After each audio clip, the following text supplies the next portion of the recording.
E eu gostaria de convidá-lo a aproximar-se da palavra de Deus com toda a atenção possível. Que nesse momento você evitasse distrações. Que você se concentrasse. Que você aplicasse a sua atenção naquilo que Deus quer falar contigo.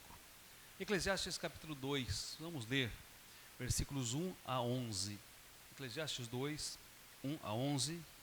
O nosso tema hoje é em busca da alegria e felicidade. Eclesiastes 2, 1 a 11. Vamos ler alternadamente também esse texto. Disse comigo: vamos, eu te provarei com alegria. Goza, pois, a felicidade. Mas também isto era vaidade. Do riso disse, é loucura, e da alegria de que serve? Resolvi no meu coração dar-me ao vinho, regendo-me contudo pela sabedoria, e entregar-me à loucura, até ver o que melhor seria que fizessem os filhos dos homens debaixo do céu, durante os poucos dias da sua vida. Empreendi grandes obras, edifiquei para mim casas, plantei para mim vinhas. Fiz jardins e pomares para mim, e neles plantei árvores frutíferas de toda a espécie. Fiz para mim açudes, para regar com eles o bosque em que reverdeciam as árvores. Comprei servos e servas, e tive servos nascidos em casa. Também possuí bois e ovelhas, mais do que possuíram todos os que antes de mim viveram em Jerusalém. Amontoei também para mim prata e ouro e tesouros de reis e de províncias. Provi-me de cantores e cantoras e das delícias dos filhos dos homens, mulheres e mulheres. Engrandeci-me e sobrepujei a todos os que viveram antes de mim em Jerusalém. Perseverou também comigo a minha sabedoria. Tu, quando desejaram os meus olhos, não lhes neguei, nem previ o coração de alegria alguma, pois eu me alegrava com todas as minhas fadigas, e essa era a compensa de todas elas. Juntos. Considerei todas as obras que fizeram as minhas mãos, como também o trabalho que eu, com fadigas, havia feito. E eis que tudo era vaidade e correr atrás do vento, e nenhum proveito havia debaixo do sol. Oremos. Ó Deus, obrigado por este texto em Tua palavra, porque através deles, ó Deus, o Senhor falará aos nossos corações.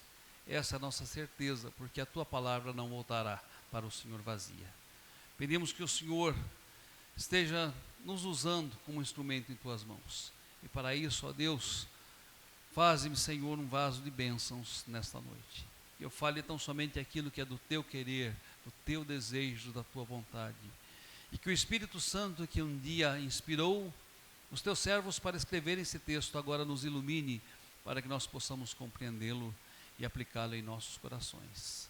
É o que pedimos em nome de Jesus. Amém. Em busca da alegria e da felicidade. Havia um casal que tinha uma oportunidade única na história. Eles viviam num lugar paradisíaco, cercado por paisagens deslumbrantes, por animais de todas as espécies, por alimentos e frutos abundantes, por fontes transbordantes de água. Eles tinham recebido a responsabilidade de cuidar deste lugar, de cultivar este lugar, e também de crescer, se multiplicar e dominar toda a criação. Deveriam, contudo, estar sujeitos à voz do seu Criador. Foram criados livres, e esta liberdade continuaria existindo desde que eles ouvissem a voz do seu Criador. E eles estavam preparados para isto. Não havia nada que inclinasse este casal a desobedecer, a deixar de ouvir a voz do Criador, a deixar de honrar e respeitar a voz daquele que os havia feito. Mas, para que não fossem meros robôs ou meros autômatos, o Criador lhes deu oportunidade de desobedecer. E diante da oportunidade de desobedecer, enganados pelo tentador, este casal fez uma desastrosa escolha. E essa desastrosa escolha, queridos, estava fundamentada em uma única coisa: egocentrismo. Não pensaram nas delícias daquele lugar, não pensaram nas belezas daquele lugar, não pensaram nos benefícios que eles tinham naquele lugar, não pensaram na graça de Deus que repousava sobre eles naquele lugar, na comunhão que teriam com Deus eternamente naquele lugar. Não pensaram na bênção que eles desfrutavam como casal e na bênção que os seus descendentes desfrutariam. Egocentricamente tomaram uma decisão: desobedecer a Deus porque queriam ser iguais a Ele. Desobedecer a Deus porque queriam, como Deus, serem conhecedores do bem e do mal. O egocentrismo levou os nossos primeiros pais, Adão e Eva, a pecarem, a desobedecerem e a transgredirem a voz de Deus. Queridos, nós tomamos muitas vezes decisões tendo o egocentrismo como bússola para a nossa vida. E esse texto mostra que Salomão tomou decisões egocêntricas, usando o egocentrismo como bússola para a sua vida. E esse é o nosso primeiro ponto nessa noite: as decisões egocêntricas como bússola para a nossa vida. Procurei no dicionário uma decisão sobre egocentrismo e confesso aos irmãos que achei muito interessante esta decisão, esta definição. Vou compartilhar com os irmãos. Egocentrismo é a tendência de colocar o próprio eu no centro das atenções, interpretando o mundo exclusivamente através dos nossos próprios interesses, vontades e perspectivas. A pessoa egocêntrica demonstra dificuldade de ter empatia, de compreender a visão e de entender os sentimentos alheios. E a definição dizia mais: é uma fase comum na infância, mas quando persiste na idade adulta, pode atrapalhar as relações. Salomão não era uma criança. Salomão era um homem, tido como o mais sábio de sob a face da terra. Mas se os irmãos olharem para esse texto, vão perceber que ele tomou uma série de decisões, tendo o egocentrismo como bússola para a sua vida. Notem, meus irmãos, versículos 1 a 9. Se fechar na Bíblia, volte a abri-la e acompanhe no texto. Há 16 decisões egocêntricas que foram tomadas por Salomão, registradas nestes 9 versículos. Versículo 1, disse comigo. Versículo 3, resolvi no meu coração dar-me ao vinho. Versículos 3, resolvi entregar-me à loucura. Versículo 4, empreendi grandes obras. Ainda versículo 4, edifiquei casas. Ainda versículo 4, plantei vinhas. Versículos 5 e 6, fiz jardins, pomares e açudes. Versículo 5, plantei árvores frutíferas de toda a espécie. Versículo 7, comprei servos e servas. Ainda versículo 7, tive servos nascidos em casa. Ainda versículo 7, possuí bois e ovelhas. Versículo 8, amontoei prata e ouro e tesouros de reis e províncias. Versículo 8, provi-me de cantores e cantoras e das delícias dos filhos dos homens, mulheres e mulheres. Versículo 9, engrandeci-me e sobrepujei a todos os que viveram antes de mim em Jerusalém. Notaram? 16 verbos que identificam 16 decisões, 16 empreitadas baseadas no eu, no egocentrismo. Disse comigo, resolvi, entreguei, empreendi, edifiquei, plantei, fiz, comprei, tive, possuí, amontoei, provi-me, engrandeci-me e sobrepujei. Salomão, em todas estas decisões, em todos estes empreendimentos, em todas estas buscas, estava vivendo plenamente e totalmente o seu egocentrismo e tomando o egocentrismo como bússola para a sua vida. E se nós analisarmos todas estas ações descritas através destes verbos, vamos perceber que ele fez tudo isso não porque simplesmente precisasse sobreviver, porque certamente nós precisamos agir para sobreviver. Ele fez essas coisas não porque precisasse de uma provisão suficiente para a sua família, e não existe nada errado em nós planejarmos o nosso futuro e planejarmos o futuro dos nossos filhos.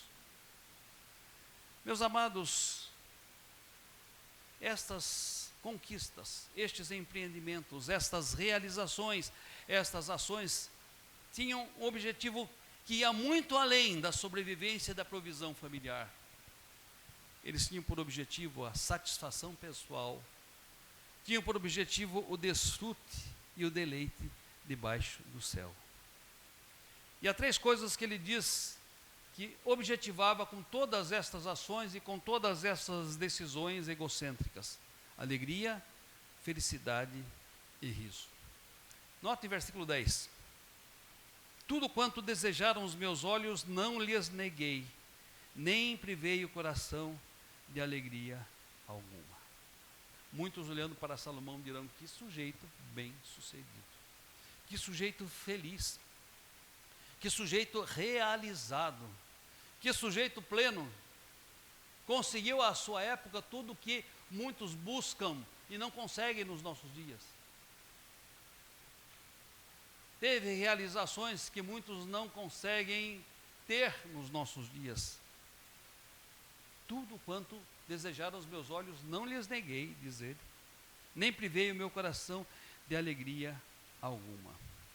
Notem, meus queridos, o que Salomão buscava se assemelha em muito ao que muitas pessoas buscam em nossos dias: satisfazer suas vaidades egocêntricas em noitadas, em bebedeiras, ampliar e obter conquistas materiais, ter uma estabilidade financeira que seja suficiente para inúmeras gerações, desfrutar todo o prazer possível na curta experiência aqui sobre a face da terra, nos poucos dias que há aqui sobre a face da terra. Muitos jovens almejam, ambicionam e desejam uma vida assim. Meus amados, é importante destacar que quando colocamos o nosso próprio eu no centro das atenções, quando interpretamos o mundo a partir dos nossos próprios interesses, outras pessoas são apenas detalhes.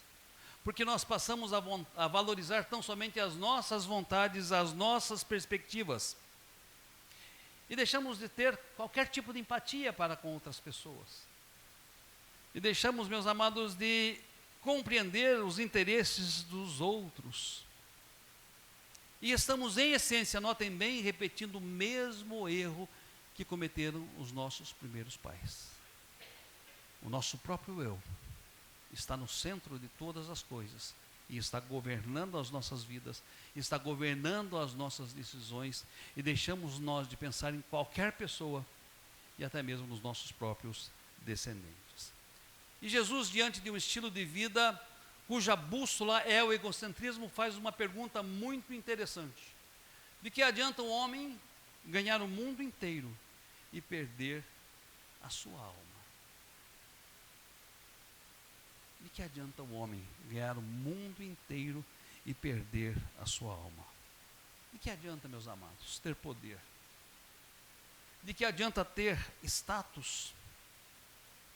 De que adianta empreender e conseguir grandes realizações, se isso custar a nossa vida, a nossa saúde, o nosso legado, e principalmente se isso custar a nossa eternidade. Então fica a pergunta: qual tem sido a bússola para as nossas decisões? Qual tem sido a bússola em nossas realizações? Qual tem sido a bússola que orienta o nosso projeto de vida? Estamos buscando, como Salomão, todas estas coisas em nome da felicidade, da alegria, da satisfação, como se isso fosse a única coisa que existe debaixo do sol? Temos nós objetivado, como Salomão, nestes versículos e nessas decisões, ganhar o mundo sem considerar o valor da nossa alma? Uma segunda lição desse texto, meus amados, é as conquistas provindas de decisões egocêntricas. Esse texto vai mostrar isso claramente. E há uma aparente contradição aqui. Observe comigo. Apesar de Salomão tomar 16 decisões egocêntricas, ele afirma por 2 vezes que estava se regendo pela sabedoria. Versículos 3 e 9. Preservou comigo a minha sabedoria. E talvez eu e vocês possamos perguntar, mas como um sábio toma decisões tão egocêntricas em nome de interesses tão passageiros, mesquinhos e vis? Como um sábio se orienta e tem como bússola para a sua vida tão somente a si mesmo, os seus próprios interesses e a sua própria perspectiva de mundo?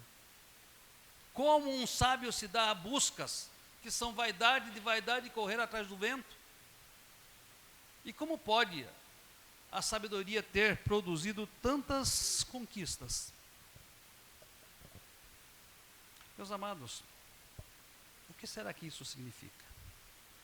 Significa que a sabedoria para produzir, para realizar e para conquistar não vem necessariamente acompanhado da sabedoria e do discernimento espiritual. É uma sabedoria para este mundo, para as coisas debaixo do sol, mas não é uma sabedoria para as coisas eternas. Vou repetir.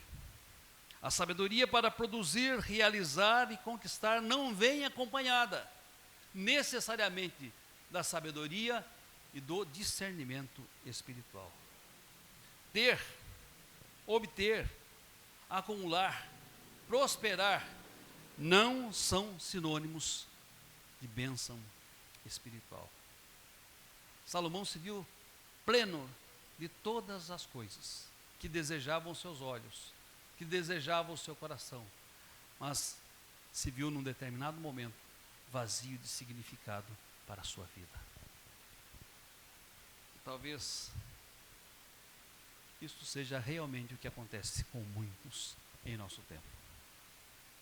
Resumindo, meus amados, as 16 decisões egocêntricas tomadas por Salomão tinham por objetivo 3 coisas: dinheiro, poder e prazer. Dinheiro, poder e prazer. E dizem que estas são as maiores tentações do ser humano: dinheiro, poder e prazer. E isto resume a trajetória da humanidade sem Deus. É isso que a humanidade sem Deus procura: dinheiro, poder e prazer. Mas talvez você esteja perguntando: por que eu estou ouvindo essa mensagem, se eu não estou no mundo? Por que eu estou ouvindo essa mensagem se eu sou servo de Jesus? Se eu tenho o compromisso de servir ao meu Senhor Jesus?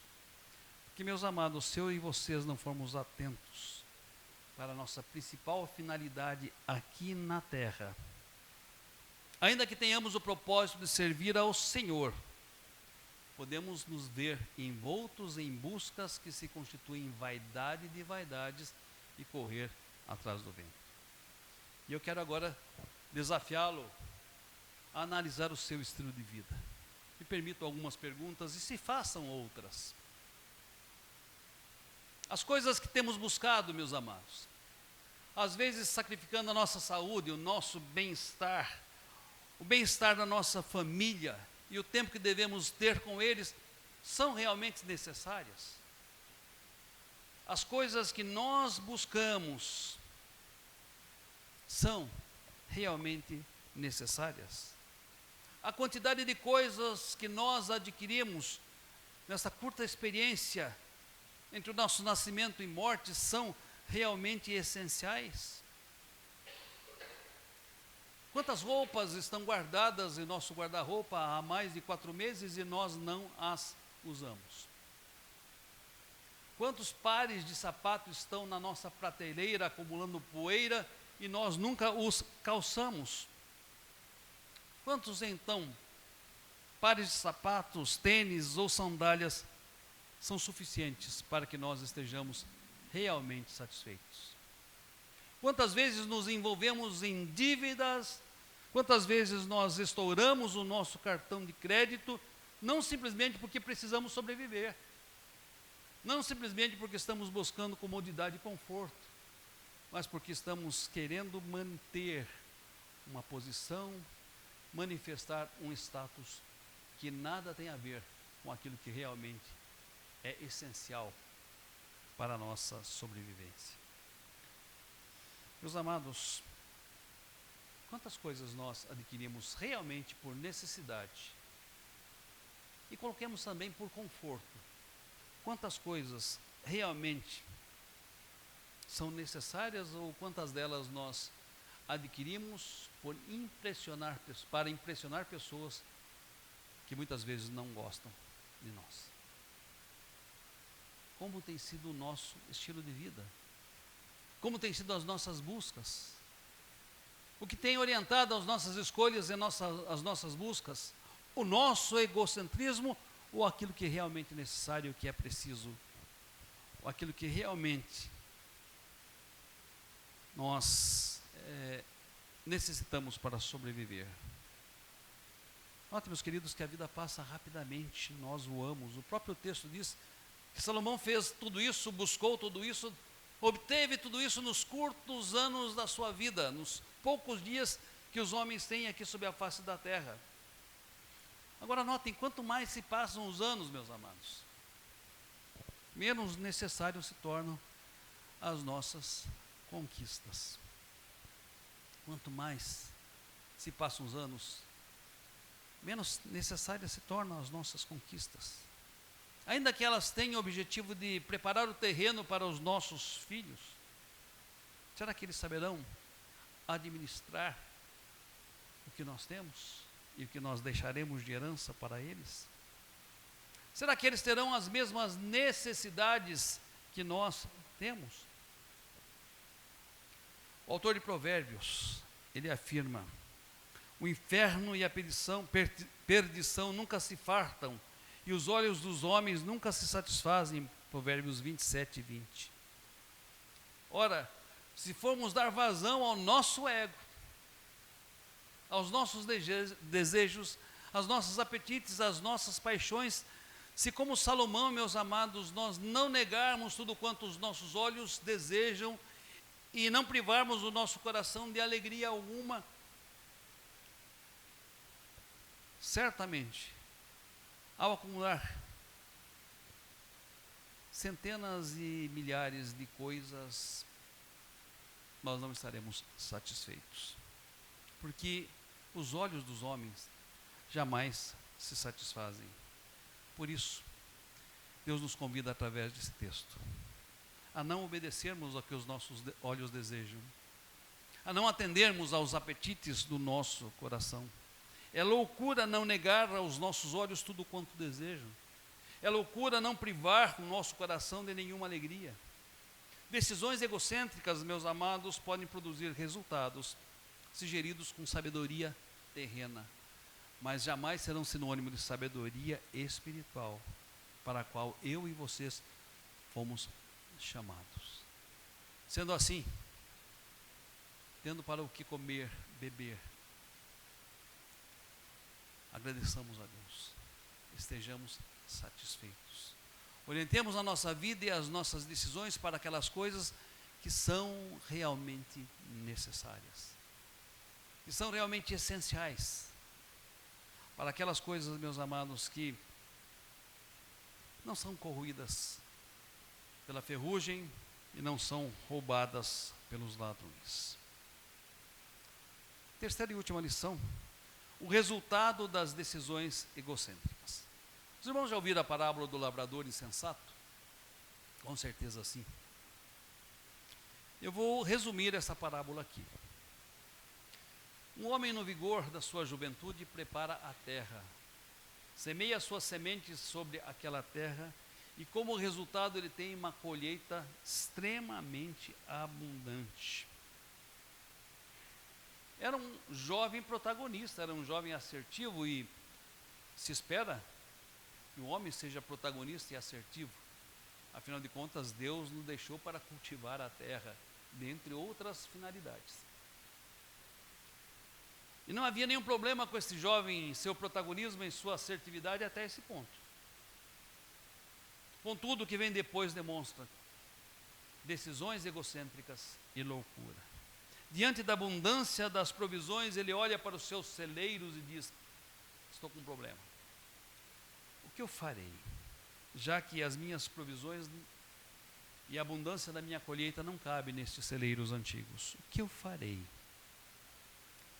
E aí, notem, a semelhança de Salomão, ele toma uma série de decisões egocêntricas. Eu farei isso. Eu destruirei os meus celeiros. Eu construirei celeiros maiores.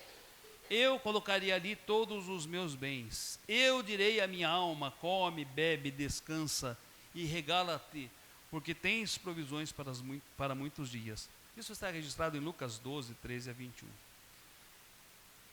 Qual a sentença de Jesus sobre esse jovem trabalhador, protagonista, assertivo? Qual a sentença de Jesus sobre esse jovem que tomou uma série de decisões egocêntricas, pensando tão somente no seu bem-estar, na sua tranquilidade, dentro da sua perspectiva de mundo? Qual a sentença de Jesus? Louco, essa noite te pedirão a tua alma e o que tens reservado, para quem será? Lucas 12, 20. E acrescenta o Senhor: se nós estamos julgando esse jovem, esquecendo que podemos nos assemelhar a ele, assim é o que entesoura para si mesmo e não é rico para com Deus. E a minha pergunta a você, meu irmão, minha irmã, vocês que nos assistem: você é rico para com Deus? Você é rico para com Deus?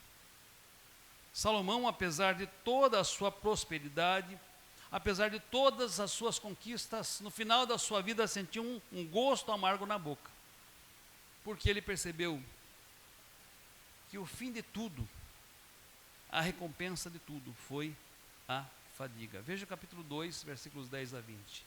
Tudo quanto desejaram os meus olhos não lhes neguei, nem privei o coração de alegria alguma, pois eu me alegrava com todas as minhas fadigas. E era isso a recompensa de todas elas. A recompensa que obteve: fadigas. Versículo 12: considerei todas as obras que fizeram as minhas mãos, como também o trabalho que eu com fadigas havia feito, e eis que era tudo vaidade, e correr atrás do vento, e nenhum proveito havia debaixo do sol. Vaidade das vaidades. Tudo é vaidade.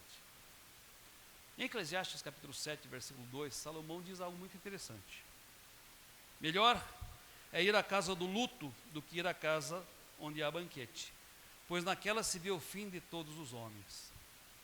Meus amados, olha que interessante: os banquetes, a alegria, a felicidade e o riso são enganadores, são efêmeros, são passageiros.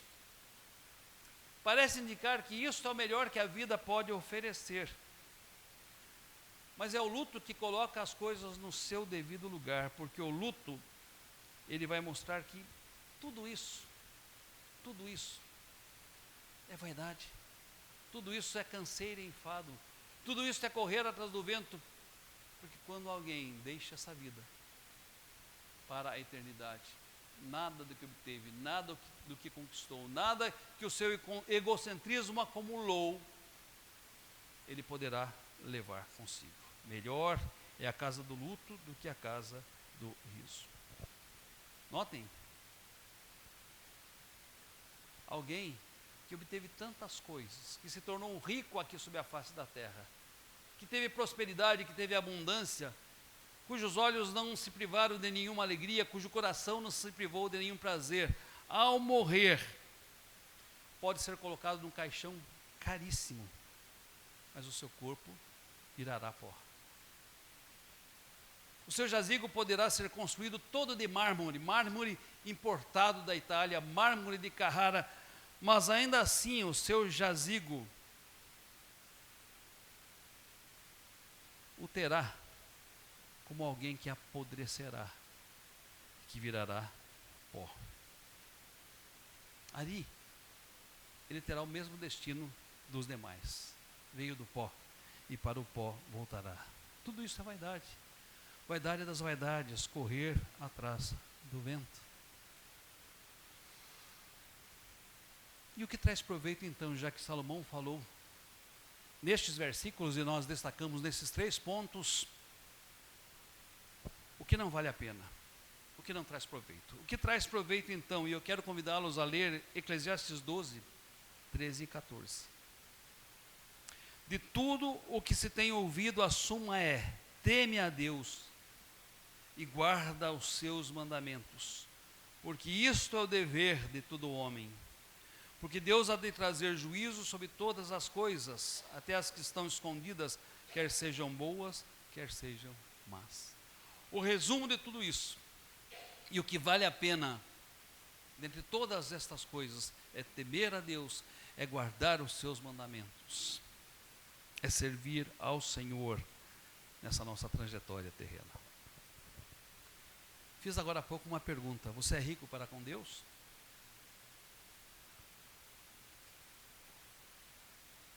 Como ser rico para com Deus? Entregue o seu caminho ao Senhor, confia nele e o mais ele fará. Descanse no Senhor e ele satisfará os desejos do seu coração. Entregue-se a Jesus, receba a vida eterna, receba a plena certeza da salvação da sua alma, desfrute da alegria de pertencer ao Senhor, de estar com o Senhor, de ser a habitação do Senhor, desfrute da alegria de viver a fé, viver pela fé, e de saber que Ele que um dia te deu a fé, vai sustentá-lo na fé, até um dia que Ele vai consumar esta fé lá na eternidade. Essa é a essência da vida, esta é a principal finalidade da vida, este é o objetivo da vida, e esta é a principal coisa que eu e vocês devemos buscar aqui sobre a face da terra. Podemos não ter nada, podemos não ter nenhum bem, podemos não ter onde reclinar a cabeça, podemos não ter qualquer posição social, podemos não ter qualquer status, podemos morar na mais humilde casa aqui sobre a face da terra, mas se tivermos a Jesus, teremos tudo. Se tivermos a Cristo, teremos uma eternidade gloriosa com Ele. Estou concluindo. Há uma lenda de que Alexandre, o grande general, ele ao morrer, ele pediu 3 coisas aos seus generais. 3 coisas. É uma lenda, mas essa lenda traz muitas lições para nós.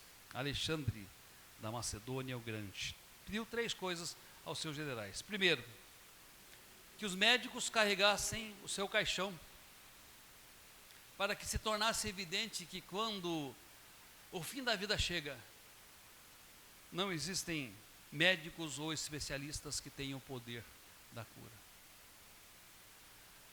Segunda finalidade, que as suas riquezas fossem espalhadas ao longo do caminho. Ouro, prata, pedras preciosas, elas deveriam ser espalhadas pelo caminho até o seu local de sepultamento, para simbolizar que os bens materiais conquistados na terra permanecem. E a terceira medida, que suas mãos fossem deixadas para fora do caixão, à vista de todos, para mostrar que viemos ao mundo de mãos vazias e partiremos deste mundo de mãos vazias.